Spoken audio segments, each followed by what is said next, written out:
আসসালামু আলাইকুম ওয়া রাহমাতুল্লাহ। আলহামদুলিল্লাহ, সকল প্রশংসা সেই মহান রব্বুল আলামিনের।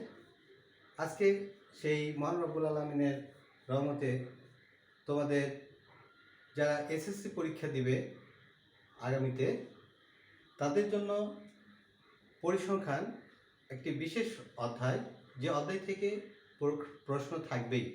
আর এই অধ্যায়ের কয়েকটি নিয়মকানুন যদি তোমরা জানো, তাহলে তোমরা পরীক্ষাতে অবশ্যই তোমরা তোমাদের সাধ্যমতো অ্যান্সার করতে পারবে এবং ফুল মার্ক পাবে। তো আমি আজকে এই পরিসংখ্যান থেকে একটি ব্রড প্রশ্ন তোমাদের সামনে সমাধান করে দিব, সঙ্গে এই পরিসংখ্যানের যে নিয়মকানুনগুলো আছে সেটি তুলে ধরার চেষ্টা করব। তো এই বোর্ড প্রশ্নটি এসেছিল 2017 সালে ঢাকা বোর্ডে। তো দেখো, এই প্রশ্নে যা লেখা আছে, একটি স্কুলের কোন শ্রেণীর গণিতে প্রাপ্ত নম্বরের গণসংখ্যা নিবেশন সারণী। এখন গণসংখ্যা নিবেশন সারণী মানে যেগুলো শ্রেণী আকারে সারণী তৈরি করে দেওয়া হয় সেটা হলো গণসংখ্যা নিবেশন সারণী। আর যেটা এলোমেলোভাবে তথ্য দিয়ে উপাত্তের মাধ্যমে প্রকাশ করা হয় সেটা হলো তোমাদের সেটাও একটা শ্রেণী, সেটা হলো একটি পরিসংখ্যান। সেই পরিসংখ্যানটা তোমাদের দেওয়া থাকে এলোমেলোভাবে, অর্থাৎ বিচ্ছিন্নভাবে। সেটা থাকে বিচ্ছিন্নভাবে, আর এটা বিচ্ছিন্ন নয়, এটা গোছানোভাবে থাকে, অর্থাৎ শ্রেণী আকারে করে দেওয়া থাকে। তো এই শ্রেণী গণসংখ্যা নিবেশন সারণী থেকে যে ধরনের প্রশ্নগুলো আসে, একটা হলো তোমাদের উপাত্তের প্রচুরক শ্রেণীর নিম্নসীমা নির্ণয় করো, অথবা মধ্যক শ্রেণীর মধ্যমান নির্ণয় করো বা মধ্যবিন্দু নির্ণয় করো। তারপরে উপাত্তের মধ্যক নির্ণয় করো, প্রচুরক নির্ণয় করো, সংক্ষিপ্ত পদ্ধতির গড় নির্ণয় করো, এবং উপাত্তের গণসংখ্যা বহুভুজ আঁকো। তারপরে আয়তলেখ অঙ্কন করো অথবা অদীপ রেখা অঙ্কন করো। এই কয়েকটা শ্রেণীর প্রশ্ন আসে। আর যেটা বিচ্ছিন্ন তোমাদের বিচ্ছিন্ন আকারের তথ্য বা উপাত্ত দেওয়া থাকে, অর্থাৎ গণসংখ্যা দেওয়া থাকে, সেখানে তোমাদের একটি প্রথমে হয়তো বা একটি তোমাদের প্রশ্ন থাকবে জ্ঞানমূলক, যেটা হয়তো বা মানে জ্ঞানমূলক আকারে যে প্রশ্নগুলো থাকবে সেটা তোমাদের ওই অধ্যায়ের ভিতরে, ধরো গণসংখ্যা বহুভুজ বলতে কি বোঝো, বা গণসংখ্যা বহুভুজের মধ্যক শ্রেণী বলতে কি বোঝো, অথবা তোমাদের কেন্দ্রীয় প্রবণতা বলতে কি বোঝো। এই যে সাধারণ যে প্রশ্নগুলো, এই ধরনের প্রশ্ন থাকতে পারে।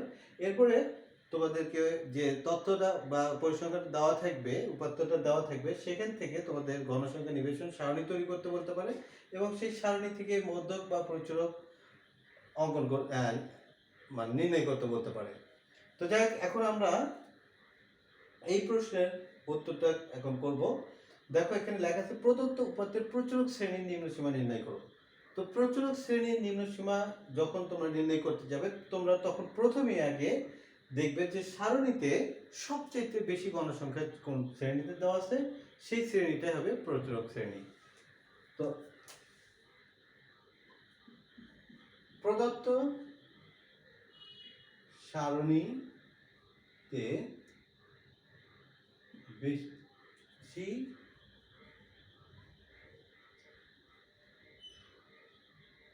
গণসংখ্যা,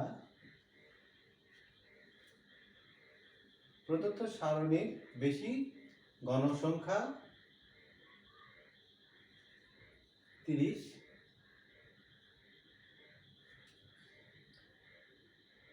অতএব মধ্যক শ্রেণী প্রচুরক শ্রেণী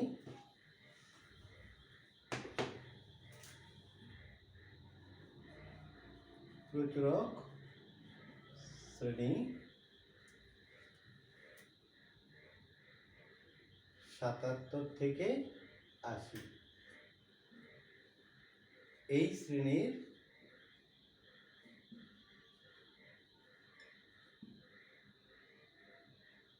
নিম্ন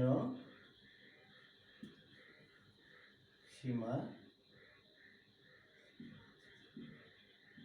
তোমরা লক্ষ্য করবে যে শ্রেণীতে দুইটা সীমা থাকে, একটা হচ্ছে কম আর একটা হচ্ছে বেশি। যেটা কম শ্রেণী থাকে সেটাকে বলা হয় নিম্ন সীমা বা লোয়ার লিমিট, আর হায়ার লিমিট বা উচ্চ সীমা।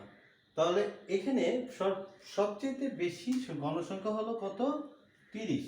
আমরা পাইলাম সবচেয়ে বেশি গণসংখ্যা 30, এবং এই 30টা যে শ্রেণী, সেই শ্রেণীটাই হবে প্রচুরক শ্রেণী।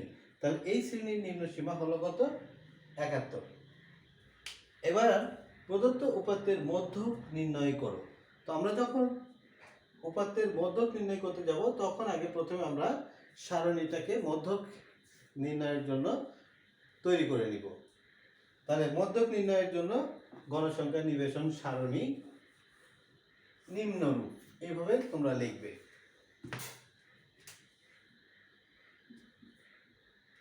মধ্যক নির্ণয়ের জন্য গণসংখ্যা নিবেশন সারণী নিম্নরূপ বা নিম্নে দেওয়া হলো। আচ্ছা, তো মধ্যক নির্ণয়ের জন্য গণসংখ্যা নিবেশন সারণীতে কি কি প্রয়োজন? শ্রেণী ব্যক্তি যেটা, এটা তো থাকবেই, গণসংখ্যা যেটা, এটা থাকবেই। তারপরে তোমাদের প্রয়োজন হবে একটা ক্রমযোজিত গণসংখ্যা। তাহলে তোমাদের এখানে 3টি শ্রেণী, মানে 3টি কলাম এবং 8টি সারি তৈরি করতে হবে, 12। তাহলে আমরা এখানে 3টি কলাম নিয়ে নিব, একটা 3টা হয়ে গেছে। তারপরে 1 2 3 4 5 6 7 8।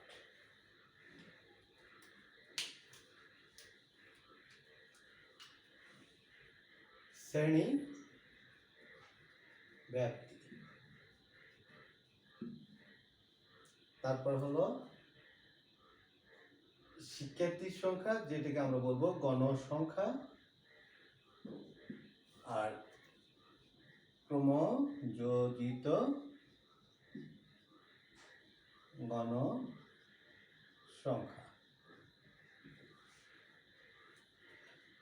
তো শ্রেণীব্যাপ্তি কত থেকে শুরু হয়েছে? 31 থেকে 40, 41 থেকে 50, 51 থেকে 60, 61 থেকে 70, 71 থেকে 80, 81 থেকে 90, 91 থেকে 100।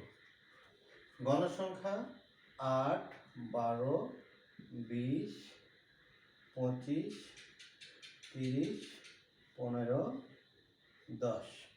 মোট গণসংখ্যা হচ্ছে কত? 8 আর 12 20, 40, 40 আর 70, 95, 110, 120।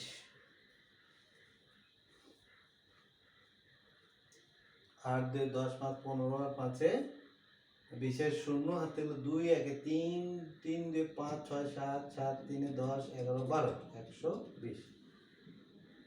ক্রমযোজিত গণসংখ্যা প্রথমে এই 8 নিয়ে দিয়ে এখানে রাখবে। এবার 8 আর 12 যোগ করে লিখবে এখানে 20, 20 আর 20 যোগ করে লিখবে এখানে 40, 40 আর 25 যোগ করে লিখবে 65, 65 আর 30 95, 95 আর 15 হলো 110, 110 আর 10 হলো 120। তো আমাদের গণসংখ্যা নিবেশন সারণীর জন্য যে সারণীটা প্রয়োজন, মধ্যক নির্ণয়ের জন্য যে সারণীটা প্রয়োজন সেটি আমরা তৈরি করে ফেলেছি। এখন আমাদের কি করতে হবে? যে গণসংখ্যা মধ্যক নির্ণয় করতে যে যে জিনিসের প্রয়োজন সেইগুলো আগে বের করে নিতে হবে। তো কি করতে হবে? প্রথমে এখানে n সমান, আমার অতএব দেওয়ার দরকার নেই, আমরা লিখবো এখানে n সমান 120। এখন অতএব দিব, অতএব n ভাগ 2 সমান 120/2 সমান 60 তম পদের মান হবে মধ্যক। তো 60তম পদ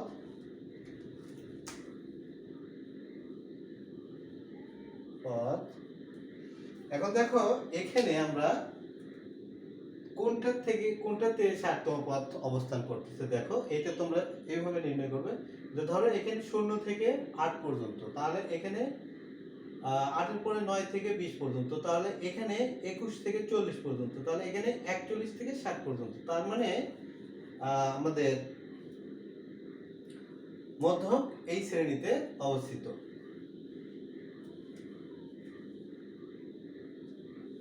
শূন্য থেকে 8, 9 থেকে 20, তারপরে 21 থেকে 40, 41 থেকে 65, 66 থেকে 95, তারপরে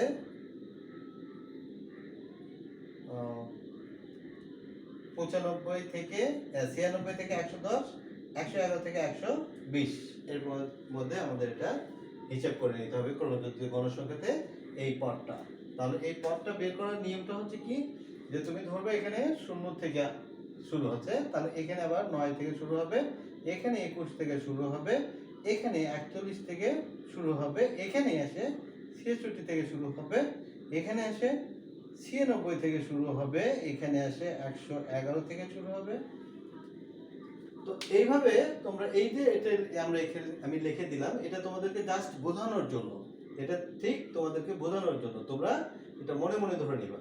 তাহলে তোমাদের মধ্যকটা কোন শ্রেণীতে আছে? এই শ্রেণীতে আছে। তাহলে 60তম পদ এই শ্রেণীতে অবস্থিত। কোন শ্রেণীতে অবস্থিত? এই শ্রেণীতে অবস্থিত, 61 থেকে 70 শ্রেণীতে। তাহলে 60তম পদ 61 থেকে 70 শ্রেণীতে অবস্থিত।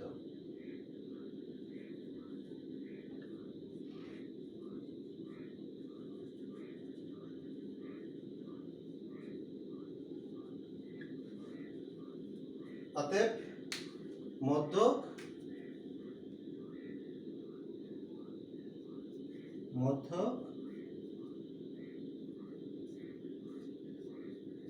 এই শ্রেণীতে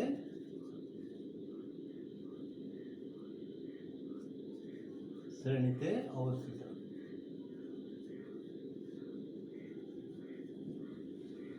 তাহলে আমরা মধ্যক শ্রেণীটা নির্ণয় করে নিলাম। এখন আমরা প্রচুর মধ্যক নির্ণয়ের আর যে সংখ্যাগুলো আছে, অর্থাৎ মধ্যক নির্ণয় করতে গেলে আমাদের আর যে মানে সংখ্যাগুলো বের করার দরকার বা পদগুলো বের করার দরকার, সেগুলো এখন আমরা বের করে নিব। তাহলে আমাদের মধ্যক নির্ণয়ের জন্য কি কি দরকার? আমরা মধ্যক নির্ণয়ের সূত্র জানি, মধ্যক সমান n প্লাস n ভাগ 2 মাইনাস fc ইন্টু h ভাগ fn। তো এই যে এলটা কি?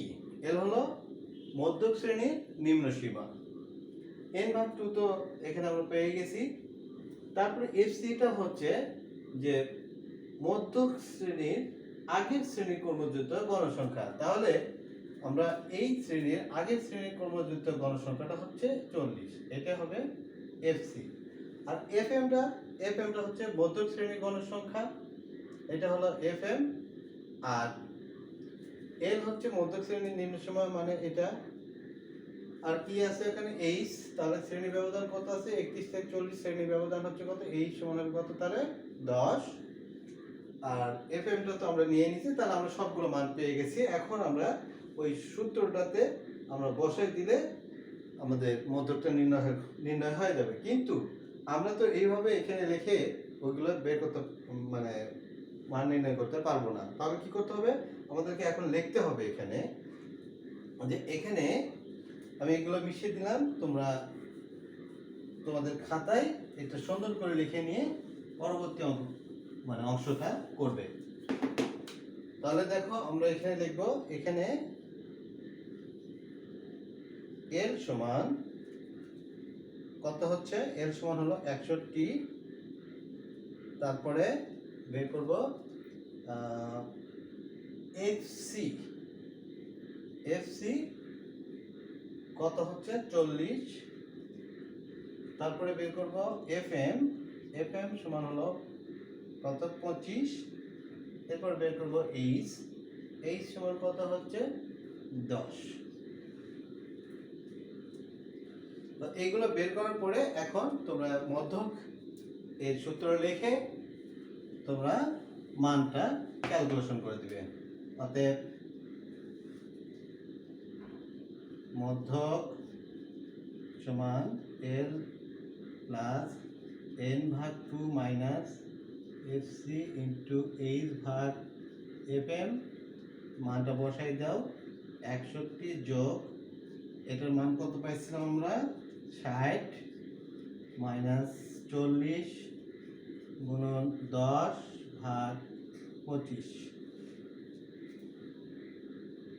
61 যোগ এটা থেকে বিয়োগ করলে হচ্ছে কত 20 গুণন 10 ভাগ 25, তো এটাতে 5 দিয়ে কাটে দিলাম, 5 গুণ 10, 5 5 25, এরপরে 5 দিয়ে রেখে কাটা 4 5 20, কত হচ্ছে তাহলে 4, তাহলে 4 2 8, তাহলে কত হচ্ছে 6 9 69, আমরা একবারে অ্যান্সারটা দিয়ে দিলাম এত।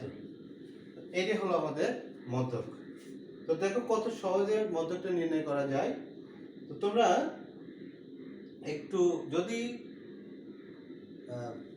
এই সূত্রটা মনে রাখতে পারো এবং এই যে আমরা রাশিগুলো লিখেছিলাম সেটার মানগুলো যদি তোমরা মনে রাখতে পারো তাহলে এই অঙ্কগুলো তোমাদের কাছে সহজ হবে। এবং এই সহজ অঙ্কটা তোমাদেরকে পারতেই হবে, 2-1 প্র্যাকটিস করবে তাহলে তোমরা পারবে। তোমাদের যে আসন্ন এসএসসি পরীক্ষা আছে সেই পরীক্ষাতে যে 4টি প্রশ্নের অ্যান্সার করা লাগবে, যদি তোমরা এখান থেকে 2টা অ্যান্সার করতে পারো তাহলে আর অন্য দিক থেকে অর্থাৎ জ্যামিতি থেকে একটা এবং বীজগণিত থেকে একটা দিলে তোমাদের 4টা হয়ে যাবে, তাহলে তোমাদের ভয়ের কোনো কিছু নাই। আশা করি তোমরা অঙ্কগুলো ভালোভাবে প্র্যাকটিস করবে। এরপরে গ নম্বরে কি দেওয়া আছে দেখো, গ নম্বরে দেওয়া হচ্ছে গণসংখ্যা বহুভুজ আঁকো। তো গণসংখ্যা বহুভুজ যদি তোমরা আঁকাতে চাও তাহলে তোমাদের কি করতে হবে, তোমাদের গণসংখ্যা নিবেশন সারণী যেটা সেখান থেকে শ্রেণীব্যাপ্তি গণসংখ্যা এটা বের করে নিবে, আর একটা জিনিস বের করবে এখানে সেটা হলো মধ্যমান, শ্রেণীর মধ্যমান। এই যে এই 3টা জিনিস তোমরা বের করলে গণসংখ্যা নিবেশন সারণী তৈরি করতে পারবে। তাহলে শ্রেণীর মধ্যমান, তো শ্রেণীর মধ্যমান কিভাবে বের করবে, এই দুটো যোগ করে তাকে 2 দ্বারা ভাগ করবে, ভাগ করে যেটা আসবে সেটা এখানে লিখবে। আবার এইভাবে করতে পারো 40 থেকে 39 বাদ, 40 থেকে 31 বাদ দিলে থাকে 9, 9 কে যদি আমরা 2 দিয়ে ভাগ করি তাহলে আসবে 4.5, এই 4.5 এর সাথে যোগ করে দিলে হবে 35.5। তো আমরা তাহলে এখানে লিখতে পারি 35.5। তো এরপরের গুলো তোমরা এর সাথে 10 খালি যোগ করে দিয়ে দেবো, 45.5, 55.5, তারপরে 65.5, তারপর 75.5, 85.5, 95.5। এখন যদি তোমরা আরেকটি সারণী এখানে তৈরি করতে পারো, সেটা হচ্ছে যে এই যে শ্রেণী ব্যক্তি যেটা আমরা নিলাম এটাকে অবিচ্ছিন্ন করে নিতে পারো। হ্যাঁ, তাহলে তোমরা তোমাদের যে সারণীটা যখন তোমরা আঁকাবে সেখানে তোমাদের সুবিধা হবে। তো এইভাবে তোমরা কি করবে, এই দিকে থাকবে তোমাদের গণসংখ্যা, এদিক থাকবে গণসংখ্যা, আর এই দিক থাকবে শ্রেণীর এই মধ্যমানগুলো। তাহলে মধ্যমানগুলো তোমরা এই মাঝখান দিয়ে রেখে যাবে, কত 35.5, 45.5। তো আমরা যদি এই শ্রেণীটা ধরে নিই এখানে এই দুটোর মাঝখানে এটা যদি মধ্যমান হয় তাহলে আমাদের এটা বুঝতে সহজ হবে। সেই জন্য শ্রেণী সীমাটা কত হবে 31 থেকে 40। তো আমরা যদি এখানে 31 থেকে 40 দিই, তাহলে এর মধ্যমান বিন্দুটা যদি এখানে আসে 35.5, তাহলে এখানে চলে আসবে কিন্তু তোমাদের আবার 45.5, তারপর আসবে 55.5। এইভাবে তোমাদের এই মধ্যবিন্দুগুলো চলে আসবে। তো এই মধ্যবিন্দুগুলো নির্ণয় করার পরে তোমাদের কি করতে হবে, এই জায়গা থেকে এটা শুরু করে এই মাঝখানে ভাঙা অংশ দিতে হবে। দিয়ে এখান থেকে তোমরা এইভাবে এই জিনিসগুলো দিয়ে চলে যাবে। কত ছিল প্রথমে 8, তারপর একটা কত আছে 12, ধরো এটা চলে গেছে এখানে 12, তারপর একটা আছে কত 20, আরো উপরে চলে গেল। হ্যাঁ, তারপর একটা আছে কত 25, আরো উপরে চলে যাবে। তারপর একটা আছে মনে করো 30, এভাবে চলে যাবে নিচ থেকে। তো এখন এখান থেকে এভাবে চলে যাবে, এইরকম ভাবে নিয়ে যাবা, এরকম ভাবে আবার এরকম করে নিচ দিকে এসে এভাবে লাগিয়ে যাবে। তো এইটাই হচ্ছে তোমাদের গণসংখ্যা নিবেশন, গণসংখ্যা বহুভুজ। এবং এখানে যে ভাষাটা লিখতে হবে যে প্রতি বর্গ এককে 1 ঘর ধরে, হ্যাঁ, শ্রেণী সীমা এবং প্রতি বর্গ এককে 1 ঘর ধরে গণসংখ্যার চিহ্নিত করি। তারপরে ভাঙা অংশ দ্বারা এই 0 থেকে 31 পর্যন্ত চিহ্নিত করা হলো। এইভাবে তোমরা ওই ভাষাটা যেটা লেখা আছে ওই ভাষাটা প্রয়োগ করে তোমরা এই গণসংখ্যার বহুভুজটা আঁকবে। তো এই গণসংখ্যা বহুভুজ, আয়তলেখ, গণসংখ্যা বহুভুজ, আয়তলেখ এবং অলিভ রেখা, এই তিনটি অবশ্যই তোমাদেরকে ভালো করে শিখতে হবে। মধ্য, প্রচুরক এবং সংক্ষিপ্ত পদ্ধতির গড়, এই তিনটা। তারপরে তোমরা তো শিখেই আসছো যে কিভাবে গণসংখ্যা নিবেশন সারণী তৈরি করে এবং গাণিতিক গড় তৈরি হয়, এটা তোমরা পারো। তো এইগুলো জিনিস তোমরা ভালোভাবে মনে রাখবা। এই কটা জিনিস তোমরা যদি ভালোভাবে মনে রাখতে পারো, তাহলে এখান থেকে তোমাদের নিশ্চিত তোমরা দুটো প্রশ্নের উত্তর করতে পারবে। তো আজকে এই পর্যন্ত রাখছি। পরবর্তী ভিডিওতে আমি আরো বিস্তারিত আলোচনা করব। তোমরা আমার চ্যানেলের পাশে থাকবে। সবাই ভালো থেকো, সুস্থ থেকো। আল্লাহ হাফেজ।